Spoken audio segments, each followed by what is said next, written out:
Primero, bueno, todo lo que se encuentra en la palabra del Señor es importante, pero sobre todo, cuando nosotros hacemos la palabra del Señor, la hacemos nuestra y somos obedientes a la misma. En un momentito estoy con ello. Yo tengo una costumbre, bueno, cada uno tiene su forma y yo no es un título como si de una película se tratase la predicación de la palabra, simplemente es como un título guía. Lógicamente, cuando alguien lleva a cabo la elaboración de un trabajo, de un TFM o cualquier cosa, pues le pone un título sugerente que dice, bueno, pues más o menos eso me lleva al contenido. Y yo he titulado Crisis, tiempo de espera y liberación.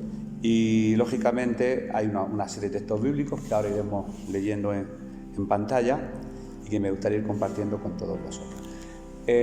Hace mucho tiempo, bueno, mucho tiempo tampoco, fue en en el siglo pasado. Cuando hablo del siglo pasado, 1900 y pico, porque el siglo apenas hace 22 años que cambiamos de siglo.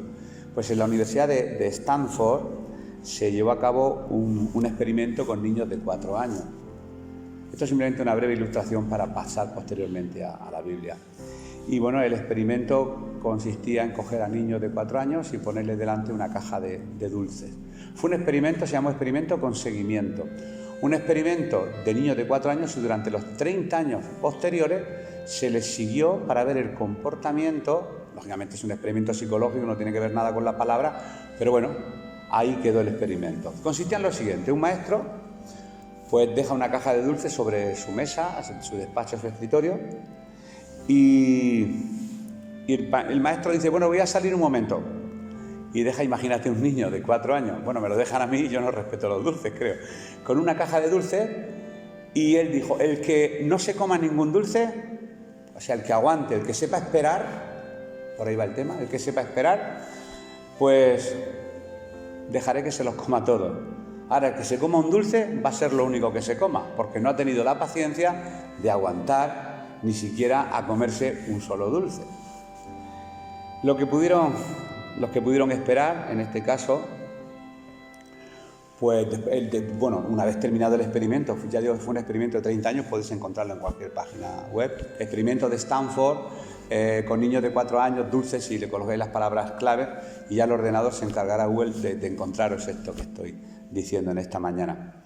Pues crecieron como personas competentes, capaces de liderar contra los miedos, el estrés, con menos posibilidad de dejarse vencer por las presiones de la vida. Sin embargo, los que no pudieron esperar, pues crecieron como personas obstinadas, indecisas, frustrados, resentidos, con lo que no pueden obtener. Hay personas que quieren las cosas para ya mismo. Tienen intolerancia, los médicos como no saben definir algunas veces los problemas mentales, le llaman intolerancia a la frustración. Intolerancia a la frustración. Ajá. Es que la intolerancia a la frustración, eso engloba muchísimas cosas. Y bueno, la investigación terminó en el año, creo que fue 80 y tantos y 90, y se cerró y está colgada también en internet en un PDF.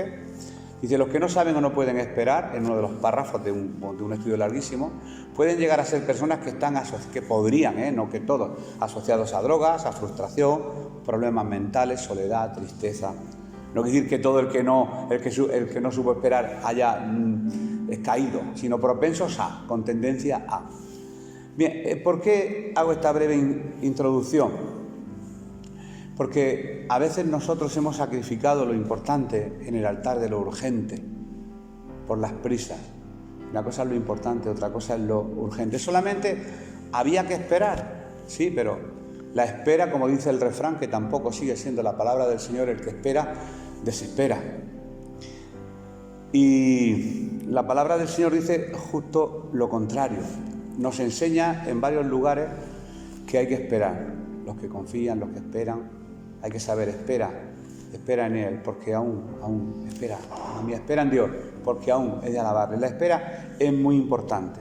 También en nuestra sociedad, hay una correlación entre el estatus social que ocupamos y la espera. Cuanto mayor sea el estatus, como ya lo tenemos todo, pues no queremos las cosas ya. Cuando estamos en un estatus bajo, pues sabemos esperar a que nos llegue una oportunidad, que nos lleguen los resultados del examen, los resultados de la oposición, y estamos esperando constantemente. Pero cuando ya alcanzamos un estatus alto, grande, donde pues ya queremos las cosas, no tenemos espera. Sin embargo, el reino de Dios yo le he llamado el reino de la paradoja, el mundo al revés, donde todo es al revés. Cuanto más subes de nivel espiritual, más te va a tocar esperar. Aguanta, porque Dios lo que está probando, lo que prueba es nuestra paciencia, nuestra cordura, nuestro carácter. Y vamos a ilustrar en esta mañana con unos textos. Vamos a ir preparando el primero, que se encuentra en Primera de Samuel, capítulo 4, y no vamos a salir de ahí, solamente al final quizá algún texto distinto. Primera de Samuel, capítulo 4, versículos del 1 al 5. La situación, como estaba en Israel, pues no tenían rey. Israel sale a la batalla y pierden hombres. Y ellos se preguntan, ¿cómo es posible que siendo nosotros el pueblo escogido por el Señor, que Dios haya permitido que perdamos tantos hombres, tantos de infantería en batalla? Dice así literalmente este texto, porque como yo lo trastoque, no es la palabra del Señor. Samuel habló a todo Israel. Por aquel tiempo salió Israel a encontrar en batalla a los filisteos y acampó junto a Ebenezer, y los filisteos acamparon en Afec. Y los filisteos presentaron la batalla a Israel, y trabándose el combate, Israel fue vencido delante de los filisteos, los cuales hirieron en la batalla en el campo como a 4.000 hombres.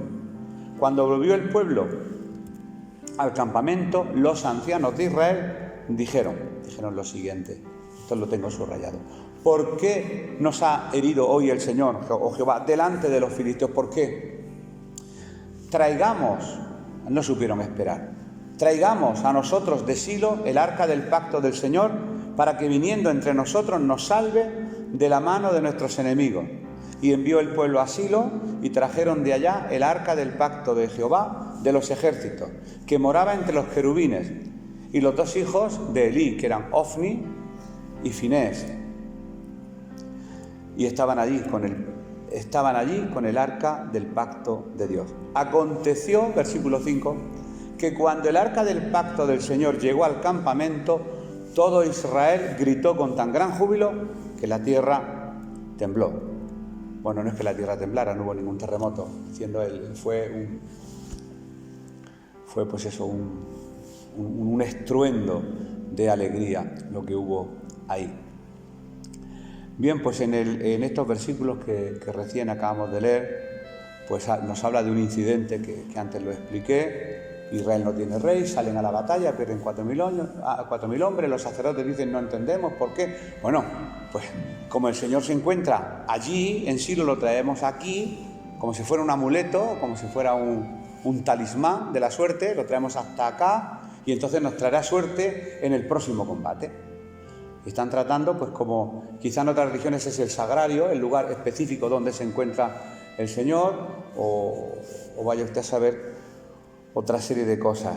Pues en estos versículos, cuando los ancianos preguntan por qué Dios lo ha permitido, tenían que haberse examinado ellos y decir, bueno, es que la presencia del Señor se encuentra en Silo, si la traemos acá, el Señor nos va a guardar.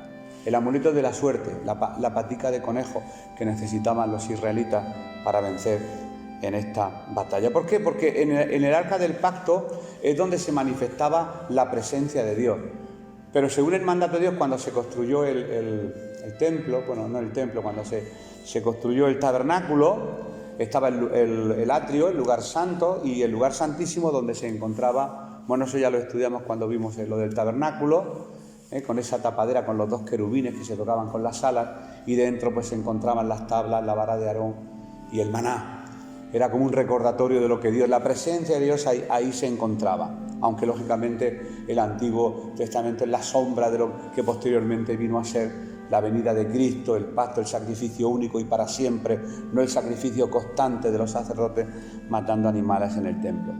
Pues este arca tenía que estar en un lugar específico, en un lugar santísimo, pero ellos, en su ignorancia, pues quizá en su desesperación de haber perdido la guerra, pues pensaron que si la presencia de Dios estaba con ellos Si la presencia de Dios, estaba en el arca, al traer el arca, pues la presencia de Dios estaría con ellos. Pero ese arca no se podía mover y ellos la movieron. Así que toman una decisión errónea por no saber esperar. Como si fuera, como he dicho, un talismán, un amuleto de la suerte, como si Dios estuviera dentro de una caja. Y quizá pues todos hayamos caído en esta trampa, ¿no? de creer que podemos encerrar al Señor en una jaula. Muchos creen que el Señor está en una... No hablo en el contenido espiritual, hablo en el contenido físico, Y al igual que muchos creyentes de otras religiones tienen un rosario colgado en el coche, y lo habréis visto, pensando, llevo este rosario porque me trae suerte. Quizá nosotros podemos usar este talismán, la Biblia, no en el sentido de contenido como revelación del Espíritu Santo, sino como objeto, ¿entendéis? Objeto fabricado en una imprenta con hojas, y pensamos que esto es un talismán. Y entonces se cuenta la anécdota de aquel muchacho que salía de la iglesia con su Biblia debajo del brazo y lo iban a atracar y sacó la Biblia y dijo, en el nombre de Jesús te reprendo, y le robaron la Biblia y se quedó sin Biblia. Claro, simplemente es un objeto, como tal, es un objeto, pero si nos acercamos a ella lógicamente como la palabra de Dios revelada, como siempre predicamos, desde la tapa hasta los mapas, todo es revelación de su Santo Espíritu. No quiero que haya mala interpretación en este sentido, sino quiero hacer una similitud entre el Antiguo Testamento, que tomaron el arca como un amuleto, y que nosotros tomemos quizá la palabra como un amuleto. No la palabra, el libro físico, que no el espiritual.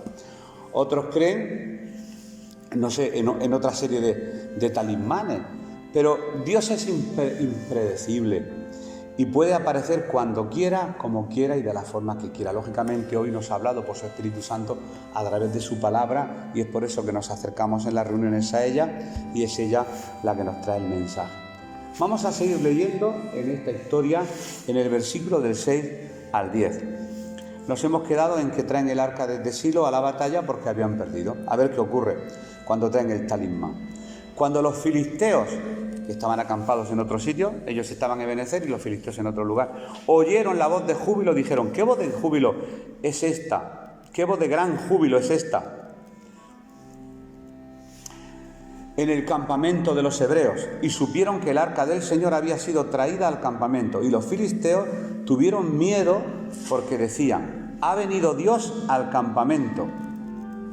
Y dijeron, ay de nosotros, pues antes de ahora no fue así, ay de nosotros, ¿quién nos librará de la mano de esos dioses poderosos? De estos dioses poderosos. Estos son los dioses que hirieron a Egipto con toda plaga en el desierto. Esforzaos, oh filisteos, y sed hombres para que no sirváis a los hebreos como ellos os han servido a vosotros. Sed hombres y pelead. Pelearon pues, segunda batalla, los filisteos, e Israel fue vencido de nuevo, con talismán incluido. Y huyeron cada cual a sus tiendas, y fue hecha muy grande mortandad, pues cayeron de Israel 30.000 hombres de a pie. Y el arca de Dios fue tomada, y muertos los dos hijos de Elí, Ofni y Finés. No solamente perdieron la batalla, sino que murieron los hijos del sacerdote Elí, Ofni y Finés, que posteriormente vamos a ver cuando el padre se entera que sus hijos han muerto en batalla, cuál fue la situación. Repito que Israel piensa que el arca es el talismán, pero a ellos les roban el arca. A ellos les roban el arca, de la misma manera que le robaron a la Biblia cuando dijo te reprendo, pues se la quitaron, porque en sí como objeto no es nada. Como objeto no es nada. Y el arca en sí como objeto tampoco era nada, era lo que significaba. La bandera en sí de España no es España. Es un trozo de trapo que se puede recortar y se pinta rojo, amarillo, rojo. Pero en sí representa toda una nación. Hay símbolos que representan pero en sí mismos no son. Así que en estos versículos hemos leído que ahora mueren 34.000 de a pie, hombres de infantería. Y además el arca es robada y los hijos del sacerdote son asesinados. Vamos a leer los siguientes versículos del 12 al 22, cuando llega la noticia al papá de Ofni y de Finés, a ver qué ocurre allí en Silo, que era el lugar de donde habían traído el arca, porque ellos pensaban que con la presencia de Dios todo iba a cambiar. Y corriendo de la batalla un hombre de Benjamín, de esa tribu, llegó el mismo día a Silo, rotos sus vestidos y tierra sobre su cabeza, una manera simbólica, costumbre de hacer duelo.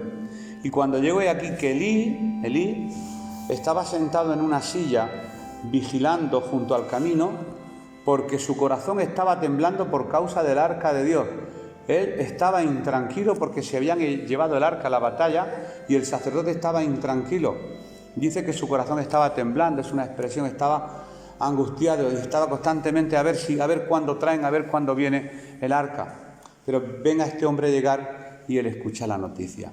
Llegado pues aquel hombre a la ciudad y dadas las nuevas, toda la ciudad gritó. Cuando Elí oyó el estruendo de la gritería, dijo: ¿qué estruendo de alboroto es este? Y aquel hombre vino a prisa y dio las nuevas a Elí. Era ya Elí de edad de 98 años, y sus ojos se habían oscurecido, de modo que no podía ver. Dijo pues aquel hombre a Elí: yo vengo de la batalla, he escapado hoy del combate. Y Elí dijo: ¿qué ha acontecido, hijo mío?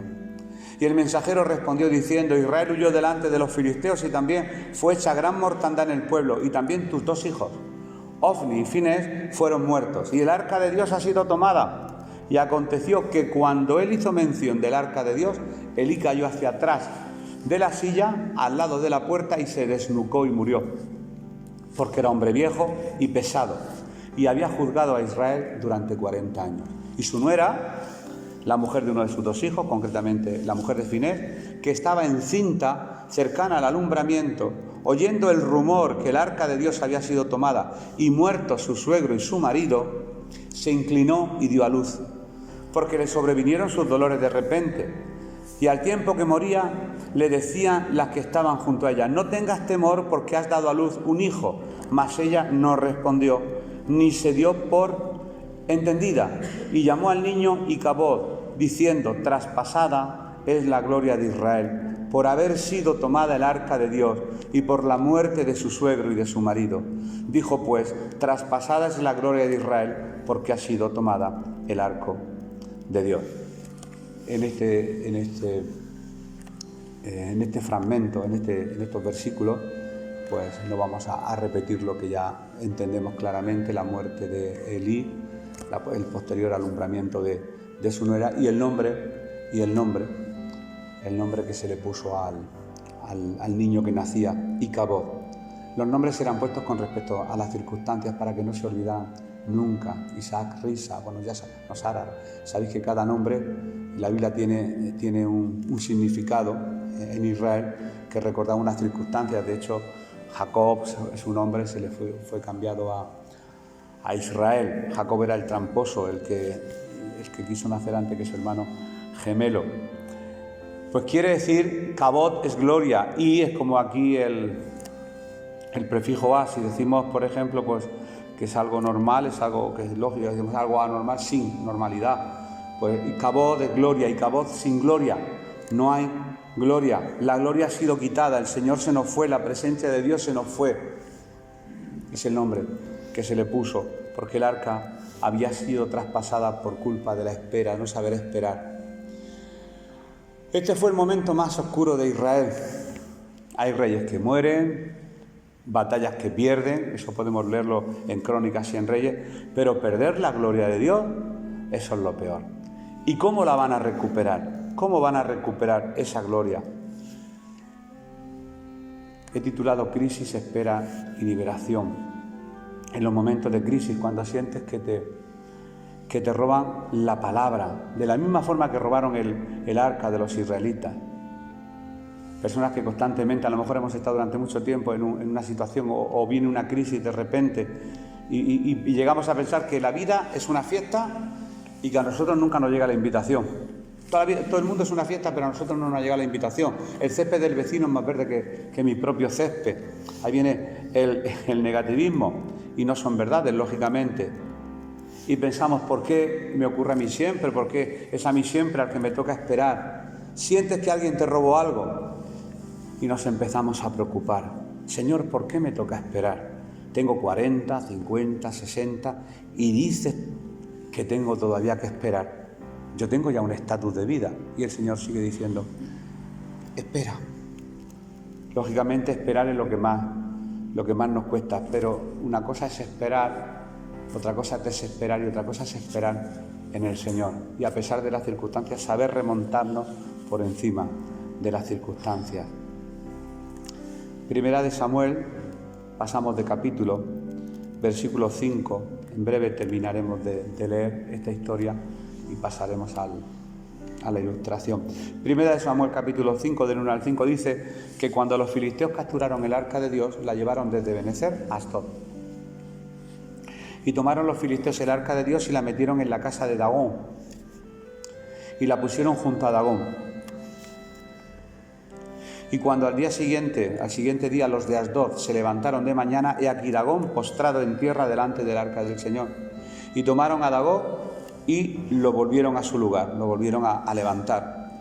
Y volviéndose a levantar de mañana, al día siguiente, he aquí que Dagón había caído postrado en tierra delante del arca del Señor y la cabeza de Dagón y las dos palmas de las manos cortadas sobre el umbral de la puerta, habiéndole quedado a Dagón solamente el tronco. Por esta causa, termina diciendo estos versículos, los sacerdotes de Dagón y todos los que entran en el templo de Dagón no pisan el umbral de Dagón en Asdod hasta hoy.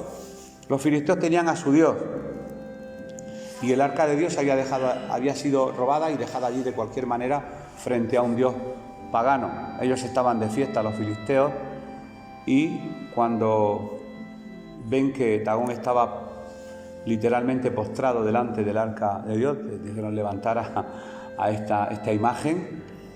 En ese momento eran como dos imágenes, ¿verdad? El Dagón por un lado y el arca del pacto por otro. Los filisteos la toman como un trofeo simplemente. Para ellos simplemente es una caja, pero conocen la importancia que tiene para los judíos. Es parte de su botín. Ellos tienen su Dios, que es Dagón, y se encuentran el primer día a Dagón postrado, lo vuelven a poner en pie, me imagino que lo apuntalarían con madera, no sé de qué forma, pero se lo vuelven a encontrar ya no solamente postrado, sino sin cabeza, sin manos, solamente el tronco, de cualquier manera. Parecía que Dagón, el dios de los filisteos, se estaba postrando delante de Dios. Eso parecía, o eso les parecería a ellos. Esta historia ocurrió en 3 días, aunque yo la haya contado así algo rápido. Fueron 3 días. Yo no creo, lógicamente, en la numerología bíblica, pero sí hay números, es cierto, eso no podemos evitarlo. 3 días. Y metafóricamente yo lo que he hecho es coger la vida cristiana, digo, Señor, momentos de crisis, momentos de espera, hay momentos donde no pasa nada y después la liberación del tercer día y digo, la muerte de Jesús. ¿Por qué Jesús no murió el viernes y resucitó el sábado? ¿O por qué no murió el sábado y resucitó el domingo? ¿Por qué tuvieron que ser 3 días? ¿Qué hace ese día por el medio y suelto? No lo sé. Hay más versículos en la Biblia que habla: durante 2 días esperará mi alma y al tercer día mi alma será librada por el Señor. Bueno, quizás serán figuras literarias, ¿no?, del Antiguo Testamento. Eso pues no vamos a hablar en este día. Crisis. Después el momento donde no pasa nada, el de la espera y la liberación del tercer día. Como he dicho, es un relato de 3 días el que acabo de leer, como es un relato de 3 días el de la muerte y resurrección de Jesús.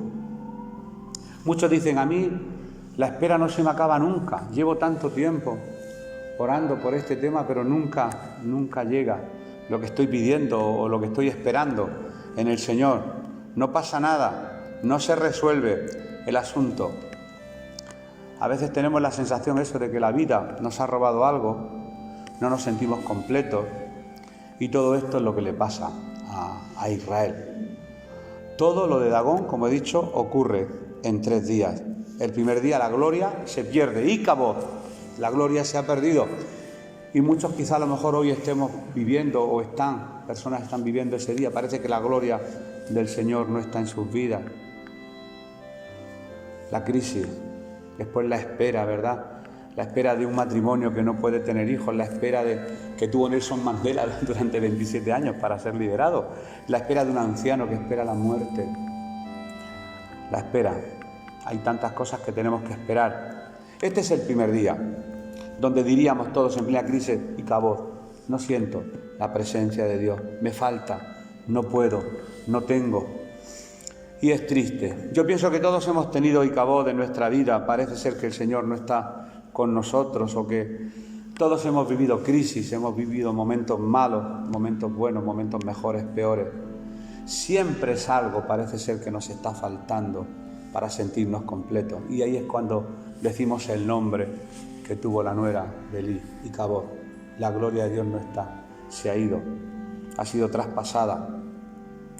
Me robaron lo que yo debía de tener para sentirme completo. El segundo día, pues es el día del combate oculto. Aquí hubo un combate oculto entre el Dios verdadero y el Dios falso de los filisteos. No entraron los israelitas a escondidas y se colaron donde los filisteos y cogieron la estatua y la derribaron. No. Fue el mismo Dios, en el silencio. De forma espiritual el Señor está luchando por nosotros. Él está luchando ahí. Parece que no está pasando nada, pero está pasando. Está pasando si sabemos esperar en el Señor. Él está haciendo la obra. Dagón se cae delante del arca. Un combate silencioso, que ni se han enterado los filisteos, porque nadie ha entrado, nadie ha roto la puerta, nadie ha entrado donde el dios Dagón ha empujado la estatua y la ha tirado frente al arca de la alianza. Nadie lo ha hecho. Un combate, yo le he puesto eso, un invento mío, un combate silencioso. Y el Señor pelea con nosotros, por nosotros en el silencio. Fue el Espíritu Santo el que se metió con Dagón. No toquen lo puro, devuelvan el arca. Es el combate oculto. Es cuando Dios dice, tú descansa, yo trabajo, pero espera en mí. El sábado es un día después de aquello y antes del otro. Es el día que está en medio. Es el día que no pasa nada. Parece que no pasa nada. Es el tiempo de la espera, que desespera, como dice el refrán, que no la palabra. Pero debemos de saber esperar, porque Dios pelea por nosotros y estamos esperando el tiempo de Dios, lógicamente, y debemos de saber esperar en cualquier circunstancia y en cualquier situación. Y a veces la desesperación pues nos lleva a empujar puertas que no se han abierto aún, y las puertas debe de abrirlas el Señor, no nosotros. Podemos empujar y forzar una puerta, es cierto, pero no es natural, porque si empujas una puerta puedes romper la cerradura y ya no está bien. Hay que saber esperar a que Dios vaya abriendo las puertas. Seguimos leyendo los versículos del 6 al 9 del mismo capítulo 5 en esta mañana. Las consecuencias que tuvo, aquí llega el tercer día, primer, segundo y tercero, el tercer día. Y se agravó la mano del Señor sobre los de Asdod, y los destruyó y los hirió con tumores en Asdod y en todo su territorio. Y viendo esto los de Asdod dijeron, no quede con nosotros el arca de Dios de Israel, porque su mano es dura sobre nosotros y sobre nuestro Dios Dagón. Convocaron pues, a todos los príncipes de los filisteos y les dijeron, ¿qué haremos del arca del Dios de Israel? Y ellos respondieron, pases el arca del Dios de Israel a Gat. Y pasaron allá el arca de Dios, del Dios de Israel. Y aconteció que cuando la habían pasado, la mano del Señor estuvo contra la ciudad con gran quebrantamiento. Ahí es cuando Dios actúa contra nuestros enemigos. Y afligió a los hombres de aquella ciudad, desde el chico hasta el grande, y se llenaron de tumores. Bueno, eso dice la Reina Valera del 60, y se llenaron de tumores. Si cogéis la Biblia King James, o si cogéis la Biblia del 1909, pone y se llenaron literalmente. Podéis buscarlo, con toda libertad. Yo cuando leía esto, digo, voy a verlo si es cierto, y como ahora lo tenemos todas las ediciones y todas las clases de Biblia metidas en él. Y pone que se llenaron de hemorroides. Dice, yo me hacía esta gracia. Digo, es increíble. Digo, anda que cuando se tenían que poner el traje los soldados los dejó, se quedaron buenos con esta crisis que tuvieron. El tercer día ocurre algo fascinante. Es cuando ya ven al Dios mutilado y devuelven al arca, porque lo ven como una maldición. Por eso, y el Dios de Israel, de todos los israelitas, hirió a todos los filisteos con tumores. Quedaron bochornosamente ridiculizados. Claro, yo cuando leí esta traducción, pues me los he imaginado, vistiéndose, poniéndose la armadura y andando ahí los pobres con estos tumores. No podían ponerse, puesto aquí, ni su armadura. Dios los abochornó. Todos amanecieron con una plaga en su cuerpo por meterse con el Dios de Israel. Y ha dicho la Reina Valera del 1909, literalmente dice, y llenó a todos los filisteos de hemorroides. Y la versión King James dice exactamente lo mismo, por si alguien quisiera buscarlo. Pero los hijos de Dios tenemos las promesas de su palabra. Isaías 54, 17 dice algo, alguien cuando hoy oraba, no sé quién de vosotros decía algo, que caerán 1000 y 10.000, mas a él no vendrá mortandad. Y me estaba viniendo el salmo, el que yo lo aprendí a cantar allá en la iglesia bautista, o sea, del que habita al abrigo de Dios, morará bajo sombra de amor. Después caerán 1000 y 10.000 por doquier, pero a él no vendrá mortandad. Y aquí en Isaías dice otra cosa, ninguna arma forjada contra ti, hermano y hermana, prosperará. Y condenarás toda lengua que se levante contra ti en juicio. Esta es la herencia de los siervos del Señor, y su salvación de mí vendrá, dice el Señor. Aunque caigan 1000 y 10.000, a nosotros no vendrá mortandad. Toda arma forjada no prosperará. Ese es nuestro Dios. Van y devuelve el arca. Ese es el tercer día para los israelitas. El tercer día es un patrón metafórico, un patrón, quizá una figura literaria. Yo no digo que no es magia, no es cábala judía numérica, no estoy hablando de eso.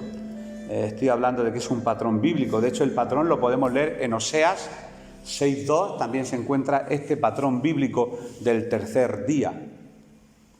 En Oseas 6.2 dice la palabra, nos dará vida después de 2 días. En el tercer día nos resucitará y viviremos delante de él, dice el profeta Oseas, un profeta menor. Es un patrón bíblico, simplemente que yo lo he utilizado en esta mañana pues para poder ilustrar que en nuestra vida pues puede haber crisis, tenemos que saber esperar en el Señor, y el Señor pues traerá liberación o una salida, juntamente con la tentación. En la tentación también el Señor nos da la salida si sabemos esperar en Él, como Él quiere que esperemos, sin desesperación. Había un ornitólogo que decía que los pajarillos tienen como 3 formas de vuelo distintos: el aleteo, el planeo y el remontarse. Por eso la palabra del Señor en Isaías 40:31, la palabra del Señor dice: pero los que esperan al Señor, a Jehová, tendrán nuevas fuerzas, levantarán alas como las águilas, correrán y no se cansarán, caminarán y no se fatigarán. No dice alas como el colibrí o alas como la paloma, sino dice como las águilas. ¿Por qué?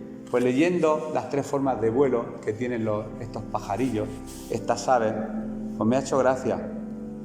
Porque primero está el aleteo. Hay un pajarillo pequeñillo que se llama colibrí, que aletea a razón de 70 aletazos por segundo. Yo lo calculo, he multiplicado 70 por 60 y me sale 4.200. Prácticamente es una exageración como aletea el colibrí, ¿verdad? Eso es aletear. Pero el Señor, por su Espíritu Santo, ahí en la traducción nos dice: aletearán como los colibríes. ¿Cómo estás, hermano? Aquí estoy, manteniéndome en la fe, manteniéndome como puedo, leyendo de vez en cuando aquí y allá, a ver si mi vida se mantiene. Hay otros animales, otras aves que planean. Son cuando en el vuelo veis que hay un pájaro que no aletea. Pero si no aletea, no asciende. La gravedad lo va atrayendo y el pájaro va bajando. Y está prácticamente cerca de tierra y de nuevo tiene que volver a aletear para volver a subir, y así sube y baja constantemente. Se deslizan estas aves de forma descendente siempre. Suben alto, aleteando, luego planean, atraídos por la fuerza de la gravedad, y al final deben de volver a aletear para volver a subir. Así que si uno no aletea y sigues planeando mucho tiempo, ¡pum!, al final chocarían contra tierra. Eso es como andar en el primer: hermano, ¿cómo estás? Pues aquí estoy, planeando como las gaviotas, intentando mantenerme aquí agarrado a una palabra que escuché hace 20 años y esperando en el Señor. A ver si esa palabra que escuché en el 78 de aquel hermano que vino, a ver si, esperando, aquí estoy, planeo y vuelvo a caer y vuelvo a levantarme. Pero están las águilas. Por eso me gusta la traducción de la palabra. Los que esperan en el Señor son como las águilas. Y quise hacer esta comparación entre pajarillos porque me pareció muy, muy bonito lo que decía este ornitólogo cristiano. Dice, las águilas se remontan porque van por encima de las corrientes de aire caliente. Vuelan a 120 kilómetros por hora. Se remontan por encima aún de las corrientes de aire. Por eso el Señor nos dice y nos promete que levantaremos alas como águilas. No de cualquier manera, levantaremos las alas como las águilas. Nos levantaremos por encima de las circunstancias. Eso es en función de nuestra actitud. Pues estoy aquí aguantando el chaparrón, esperando, soportando, estoy remontándome en el nombre del Señor por encima de las circunstancias, esperando en el Señor, pero el Señor me levantará. Los que esperan en el Señor correrán, no se fatigarán y remontarán un vuelo. Así que aprendamos a remontarnos por encima de las circunstancias, pero lógicamente en el nombre del Señor. A veces esperamos en nuestras fuerzas, yo para vergüenza mía lo digo, he esperado en mis fuerzas, podemos tener conocimiento humano, sabiduría humana, estrategias, pero todo eso es de la carne, empujar puertas que no se abren, hacer lo que no es. Y si hubieran esperado el ejército del Señor y no hubiera traído el arca de Silo, quizá a lo mejor la batalla les habría ido de otra manera y habrían vencido y no se habrían visto humillados por los filisteos de la manera en que se vieron. Pero el Señor estará con nosotros, lo dice su palabra. Yo estaré con vosotros todos los días hasta el fin del mundo. Y en esa esperanza estamos de que Él va a estar con nosotros a pesar de las circunstancias. De acuerdo, yo he estado tantas veces como un colibrí, me he cansado las alas de tanto aleteo, o pasar de todo y dejarme ahí planear. Bueno, viviré de las rentas espirituales. He escuchado ya más de 7.000 predicaciones, pues vivo de eso, vivo de las rentas. De las rentas no se puede vivir, porque las misericordias de Dios son nuevas cada mañana y tenemos que ir renovándonos de día en día conforme a su palabra, para que el Señor nos dé el empujón y nos remonte por encima de aún la circunstancia más adversa.